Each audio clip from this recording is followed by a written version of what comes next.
মঞ্চে যিনারা আছেন এবং মঞ্চের আমাদের ডাসের সামনে যত মানুষ আছেন অধিকাংশই ইসলাম ধর্মাবলম্বী মানুষ আছেন, তবুও কিছু কিছু অমুসলিম ভাই এখানে আছেন। আমি জানি কিছু বিশিষ্ট ব্যক্তি এখানে এসছেন, কয়েকজন ডাক্তারবাবু এসছেন, হাইকোর্টের অ্যাডভোকেট দুজন এসছেন, আলী আফজল সাহেব এবং আর একজন শহীদুল্লাহ সাহেব। আমাদের এগেনস্টে এটাকে রোখার জন্য যে হাইকোর্টে যে একটা পিআইএলএ ফাইল হয়েছিল, সেই পিআইএলএ ফাইলের পরে ওনাদের পক্ষে কয়েকজন বিশিষ্ট লয়ার যিনারা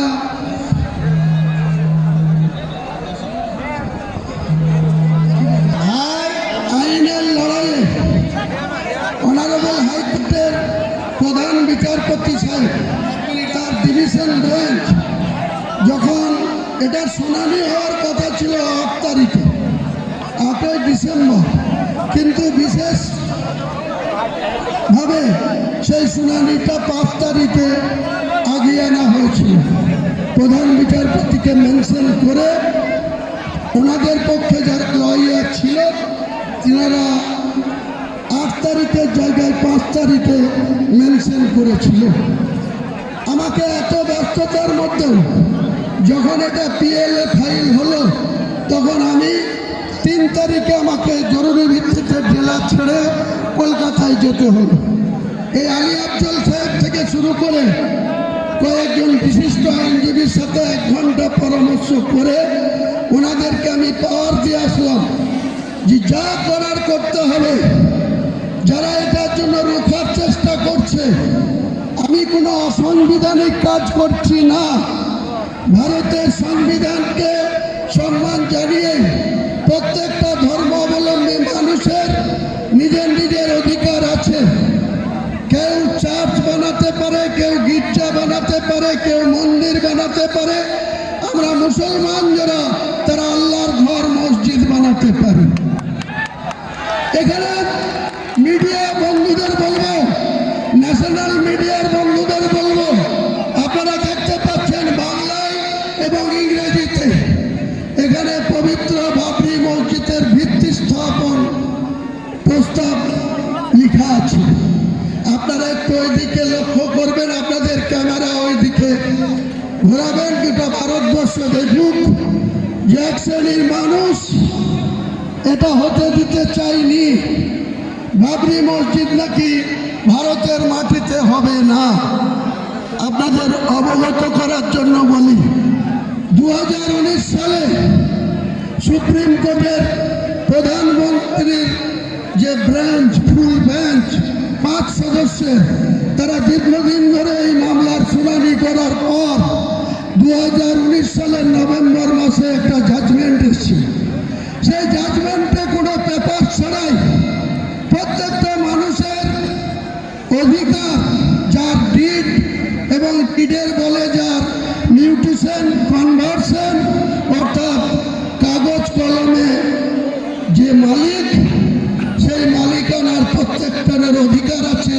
সেখানে কি বানাবে, কি করবে, হিন্দু ভাইদের মন্দির করার অধিকার আছে, আগেই বললাম গির্জা করার অধিকার আছে, চার্চ বানানোর অধিকার আছে, তেমনি মুসলমান ভাইদের পবিত্র আল্লাহর ঘর মসজিদ বানানোর অধিকার আছে। সুপ্রিম কোর্ট যে জাজমেন্ট দিয়েছিল, সেই জাজমেন্টে যেমন উইদাউট কাগজপত্র ছাড়াই, রামলীলার কোনো ডকুমেন্টস ছাড়াই, শুধু বলেছিল মানুষের আবেগকে সাড়া দিয়ে অনারেবল সুপ্রিম কোর্টের 5 সদস্যের ডিভিশন বেঞ্চ সেদিন বলেছিল যে এক শ্রেণীর হিন্দু সমাজের মানুষ এখানে বাবরি মসজিদ ভেঙে দিয়েছে 1992 সালে। সেখানে তাদের আবেগকে গুরুত্ব দিয়ে সেখানে রাম মন্দির হবে। আপনারা সবাই জানেন, গোটা বিশ্ব জানে, ভারতবর্ষের আপামর 145 কোটি মানুষ জানে যে অযোধ্যাতে একটা রাম মন্দির তৈরি হয়েছে। আমরা কেউ মুসলমান সম্প্রদায়ের মানুষ কেউ তার বিরোধিতা করিনি। আমি যেদিন 12/12/2024 কলকাতায় আজকের দিনে এই ভিত্তি স্থাপনের কথা, বাবরি মসজিদের ভিত্তি স্থাপনের কথা বললাম, তারপরেই সঙ্গে সঙ্গে দেখলাম কিছু সংঘ পরিবার, কিছু মহারাজ সাগর দিঘিতে একটা রাম মন্দিরের আবার শিলান্যাস করবে। আমরা কেউ বাধা দিতে যাইনি। আজকের দিনে এখানকার একজন বিজেপির নেতা, আগে জেলা সভাপতি ছিল, এখন রাজ্য কমিটিতে আছে, সাকারক সরকার, তিনিও সঙ্গে সঙ্গে বললেন বহরমপুরের কোনো জায়গায় রাম মন্দির করবে। আমরা কিন্তু আপত্তি করিনি, বলেছি প্রত্যেকটা ধর্মাবলম্বী মানুষের নিজের নিজের ধর্ম করার অধিকার যেমন রয়েছে, তাদের মন্দির বানানো, মসজিদ বানানোর অধিকার ভারতবর্ষের সংবিধান স্বীকৃত। স্বাভাবিকভাবে আমাদেরকে বিরুদ্ধে যেটা চক্রান্ত করে পিআইএল ফাইল করা হলো, তারা চেয়েছিল 8 তারিখে ডেট ছিল, তাহলে স্বাভাবিকভাবে আজকে 6 তারিখে আমরা শিলান্যাস করে দিতাম। তারা এটাকে রক্ষার জন্য স্পেশালভাবে মেনশন করলো 5 তারিখে মামলা শুনানি করতে হবে। মহান আল্লাহ যাকে সাপোর্ট দেয়, মহান আল্লাহ যাকে দোয়া করে, আল্লাহ যাকে ভালোবাসে, এই পৃথিবীর কোনো মানুষ তার বিরোধিতা করলেও সার্থকতা আসে না, সফলতা পায় না। তাই মহান আল্লাহ তাআলা সৎ ইচ্ছা আমরা সেই হাইকোর্টে আইনের লড়াইয়ে এখানে আফজল সাহেব, আলী আফজল চাঁদ থেকে শুরু করে যে 12 জন লয়ার আমাদের হয়ে দাঁড়িয়েছিল, সেখানে হাইকোর্টের অনারেবল প্রধান বিচারপতি এবং তার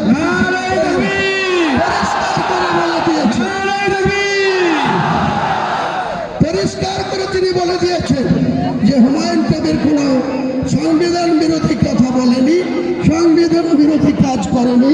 ভারতবর্ষের সংবিধানে তার অধিকার আছে মসজিদ বানানো, এবং প্রত্যেকটা ধর্মাবলম্বী মানুষের বাড়িতে যে সন্তান জন্মায়, কারো পুত্র সন্তান, কারো কন্যা সন্তান, তাদের নামকরণ তার বাড়ির গার্জেনরাই রাখে, হয় পিতা রাখে, নয় দাদু রাখে, নয় নানি রাখে, নয় নানা রাখে। বাবরি মসজিদ অযোধ্যা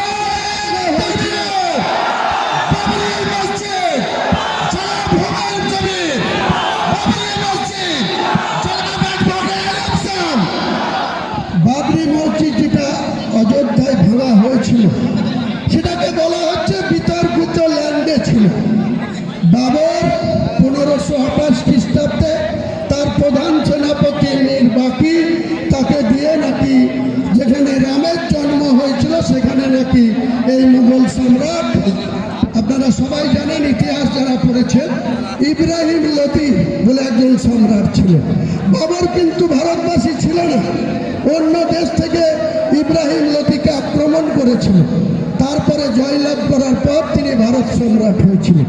সেই ভারত সম্রাটের একজন প্রধান সেনাপতি মীর বাকিকে দিয়ে এই যে বিতর্কিত বলা হচ্ছে, বিতর্কিতটা 2% ভারতবর্ষের হিন্দু সমাজের মানুষরা বিতর্কর কথা বলছে। আজকে ভারতবর্ষে 145 কোটির মধ্যে 40 কোটি মুসলমানের বাস। এই বাংলায় 11.5 কোটির মধ্যে 4 কোটির বেশি মুসলমানের বাস। সেখানে আমরা একটা বাবরি মসজিদ করতে পারবো না? এত বড় হিম্মত! আমার মাথার দাম ঘোষণা করা হচ্ছে 1 কোটি টাকা। এত বড় হিম্মত! আমরা কোনো অহিংস নীতিতে বিশ্বাসী না, কোনো ধর্মাবলম্বী মানুষকে আমরা ঘৃণাও করি না, অশ্রদ্ধাও করি না। আমার ধর্মের প্রতি আমরা যেমন আস্থাশীল, তেমনি অন্য ধর্মের প্রতিও আমরা শ্রদ্ধাশীল। কিন্তু কেউ যদি মনে করে থাকে মুর্শিদাবাদের মাটিতে উত্তরপ্রদেশ থেকে এসে মধ্যপ্রদেশের প্রাক্তন মুখ্যমন্ত্রী বলেছে एक एक ईटा खुल लेंगे, इतना हिम्मत उमाजी आपको नहीं होगी। बंगाल में जो 37% मुसलमान आबादी है, ये शहीद हो जाएगी, लेकिन ये बाबरी मस्जिद का एक भी ईटा नहीं खुलने देगी, एक भी ईटा नहीं खुलने देगी। मेरा चैलेंज है, आज ये आपको चैलेंज कर रहा है, जो मेरा शेर लेने के लिए घोषित किया उनको भी मैं सतर्क कर रहा है, चेतावनी दे रहा है, जा पैसा मत कीजिए। आप हुमायूं कबीर को कैसा के ऊपर से नहीं कर पाएगी। खुद महान अल्लाह ताला सृष्टिकर्ता मुसलमान के पास है, कुरान के हिफाजत के लिए है। ये मेरा जो 1992 साल 6 दिसंबर जो मस्जिद को रिमूव कर दिया, तोड़ दिया, डिमोलिशन कर दिया, वो बाबरी मस्जिद बिल्डिंग में बनेगी बनेगी बनेगी।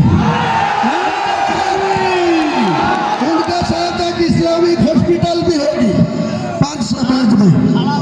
यहाँ का जो मेडिकल कॉलेज है वहाँ कोई परिसेवा ठीक ठाक नहीं मिलती। एक के बेड में 3 को पेशेंट को वहाँ रखने रुकने होते हैं।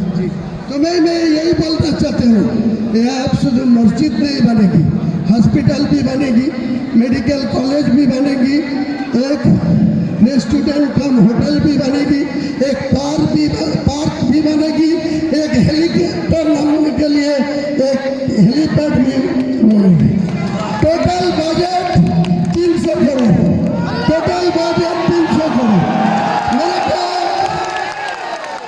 मेरे को इंडिया को एक बहुत बड़ा शिल्पपति, उनको 4000 करोड़ का फाइल है, वो मुझे वादा किया आपको कास्ट का मैं 80 करोड़ रुपया भेजूंगी। भारतवर्ष के मुसलमान के ज्यादा से ज्यादा पैसा है, कौन रखेगी बाबरी मस्जिद, कौन रखेगी इस्लामिक हॉस्पिटल, कौन रखेगी यह विश्वविद्यालय, कोई रुकने वाला नहीं है। मैं यही वादा कर रहा है, आपको जानकारी के लिए बोल रहा है।